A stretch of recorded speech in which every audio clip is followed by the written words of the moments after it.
मेरे अखबार वाले भिरावो, मैं बेवा बेवा औरत हाँ। इब्राहिम चौधरी इब्राहिम, मैं ओदी बीवी हाँ।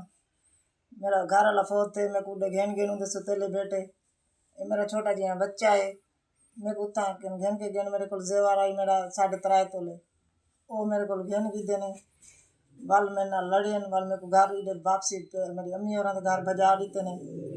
हुण मैं खर्चे को तंग 6.5 दिन जमीन है नशा को ओढ़ देने विरासत है जेरी जमीन मेरे बेटे को आसी ना ओढ़ देने ना मेरे हिस्से दी देने। मैं रात को मजदूर हाँ, मैं टोर नहीं सकती, मैं खर्चा नहीं देंदे, मेरा बाल पड़दा पे, मैं इंदा खर्चा नहीं पूरा कर सकती। असा मैं मांग पहन के रोटी लोगों के घर सालन गिन के रोटी गिन के खाने आए सब कुछ शे नहीं देंदे। मेरी अदालत करो। मरियम निवास साहबा को मैं आदि पिया मेरी अदालत करो, मेरा हक मेरे को दिवाओ। मेरा जेवर मेरी अम्मी का दिता होया इन्हों की एक रत्ती बिच गया नहीं, वो मेरे को दिवाओ।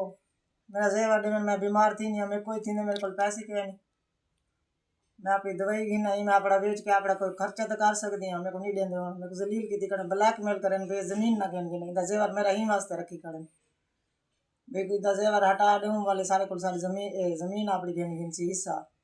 कितना जेवर है ਤੁਹਾਡਾ? 3.5 तोले मेरा सेट कांटेन हार ये बिंदिया ये जेवर घेन के वाल मेरे को घर भजा देते हैं बस। वो जेवर दी लालच को मेरे को अपने घर घेन घेन मेरे पत्ता घेना है।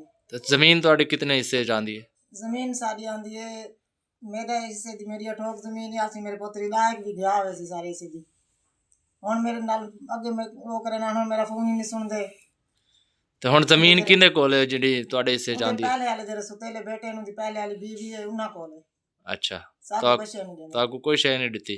मैं साकू नहीं देंदे, मेरा वो जेवर मेरी अम्मी ने दिता है। इना को भी पता है उनके बेटियां को भी पता है अपने बुक सिगरेट ते पैसे ना देने हैं, ऐसे आने देने हैं अपने बुक इना को भी पता है इनकी अम्मी का दिता है जेवर।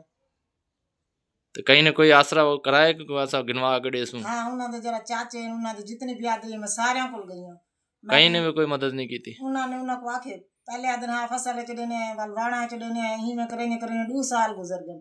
हुण वाल उन्होंने चाचे आके तुसें इंदा देवो छदी जलील थींदी वधिए उनका देवो पहले आके एक फसल देने उनके चाचे जरा बशीर है उनको आके नहीं फसल देने बाद जो आदि उन आके चली खर्चा तो देवो जेवर दा फसल च देसो। हुण उनको आके नहीं कोई ना असा आपत साडा पता मामला तू बेचना आ चाचा वालू में को आगे तो नहीं देने तो पैसे नहीं देने तो अपना मान दिया कोई करे नहीं का आदि भैया मेरी ये सुने मेरे अदालत करे मेरे को मेरा जेवर दिवावे मेरे से 3.5 जमीन है वो भी साकू दिवावे। असा बहुत परेशान है टेंशन है।